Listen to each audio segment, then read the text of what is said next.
بسم اللہ الرحمن الرحیم۔ میں محمد حذیفہ اشرف پوتا امام المناظرین آپ کی خدمت میں ایک بار پھر حاضر ہوں۔ سامعین محترم، ایک صاحب کا کلپ دیکھنے کا اتفاق ہوا۔ میں ان صاحب کو پہلے نہیں جانتا تھا، کبھی میں ان سے ملا نہیں، پتہ نہیں کون سے صاحب ہیں۔ آپ ان کا کلپ ملاحظہ کیجیے۔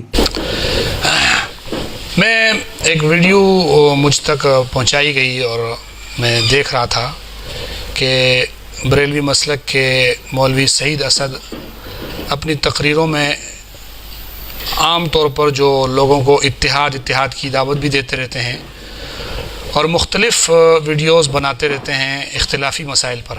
میں ان کی ویڈیو دیکھ رہا تھا جس میں وہ اپنے بریلوی مسلک کے علماء کو مطمئن کرنے کے لیے ایک چیلنج کر رہے تھے اور کہہ رہے تھے کہ جب تک میں زندہ ہوں کوئی دیوبندی آپ لوگوں کو چیلنج نہیں کر سکتا۔ یہ بھی ایک بہت بڑا چیلنج تھا جو انہوں نے اپنی ویڈیو میں کیا ہے۔ تو میں نے سوچا کہ میں اس حوالے سے آپ حضرات کی خدمت میں یہ بتا دوں تاکہ ایسا نہ ہو کہ کل کو اس کا انتقال ہو جائے تو بریلوی یہ کہنے لگ جائیں کہ جی دیکھیں ہمارے کسی عالم کا چیلنج قبول نہیں کیا گیا تھا، اور وہ کہتے ہیں میں کہتا ہوں کہ کوئی تمہیں چیلنج نہیں دے سکتا۔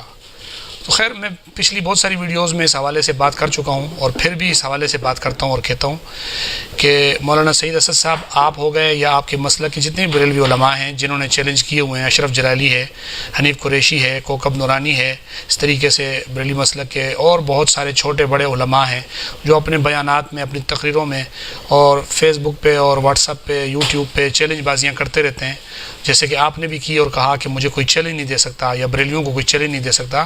تو میں اختلافی مسائل میں اختلافات کے خاتمے کے لیے ایک اچھی نیت اور اچھے جو ہے سوچ کے ساتھ میں آپ کے اس چیلنج کو قبول کرتے ہوئے کہتا ہوں کہ آپ آئیں اور کسی بھی اختلافی مسئلے پہ آپ انگلی رکھیں انشاءاللہ، اور جو ہمیں اختلافی مسائل ہوں گے وہ ہم آپ کے سامنے بتائیں گے اور اس پر بات ہوگی، چاہے آپ اس کو مناظرے کا نام دیں، چاہے آپ اس کو اتحاد امت کا نام دیں، چاہے آپ اس کو ایک اچھے ماحول میں بحث و مباحثے کا نام دیں، میں آپ کا یہ چیلنج قبول کرتا ہوں۔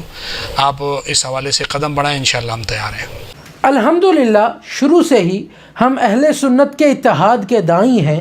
ہم چاہتے ہیں کہ اہل سنت کہلوانے والے جتنے گروپ بھی ہیں، جس میں اہل حدیث حضرات، دیوبند حیاتی حضرات اور دیوبند مماتی حضرات، ہم اور اہل سنت ایک ہو جائیں، لیکن مٹی پاؤ فارمولے کے تحت نہیں، قرآن و حدیث کے تحت ہم اپنے تمام معاملات کو قرآن و حدیث کے سامنے پیش کر دیں۔ قرآن و حدیث جو کہے ہم بھی قبول کر لیں، آپ بھی قبول کر لیں۔ دادا جان نے مناظرے کیے اور وہ مناظرے صرف اس لیے کیے تاکہ ہم اگلے کو یہ بتائیں کہ ہم مشرک نہیں، ہم بدعتی نہیں۔ آپ کے بزرگوں نے ایسی باتیں ضرور کی ہیں جن میں نبی کریم علیہ السلام کی تنقیص پائی جاتی ہے، سو رسول اللہ کی ذات کو مقدم رکھا جائے، چھوڑ دیجئے انہی باتوں کو۔ اسی وجہ سے دادا جان امام المناظرین نے کبھی کسی شخص کی شخصی تذلیل نہیں فرمائی، بلکہ اپنا مسئلہ، اپنا عقیدہ ثابت کیا ہے۔ اللہ کے فضل، نبی کریم علیہ السلام کی نظر عنایت، دادا جان کی خصوصی شفقتوں اور میرے بڑے بھائی محمد اسامہ اشرف کے ساتھ کی وجہ سے الحمدللہ مناظرے اپلوڈ ہو چکے ہیں۔ آپ دیکھ لیجئے ان سارے مناظروں کو کہ ہم نے کبھی کسی کی شخصی تذلیل نہیں کی، کیونکہ ہم اتحاد اہل سنت چاہتے ہیں۔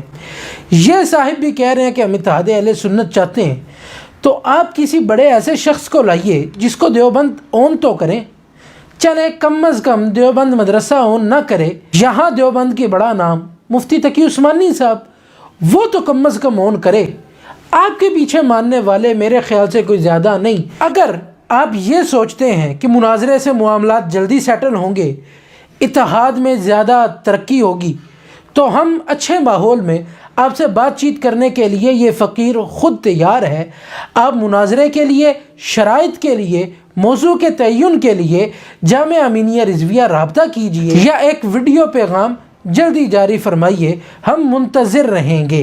بہتر تو یہ ہوگا کہ آپ کسی ایسی شخصیت کو جس کے پیروکار کچھ لوگ ہوں، جن کو ماننے والے دیوبند کم از کم ہوں، اس شخصیت کو سامنے لائیں تاکہ اتحاد سامنے آئے۔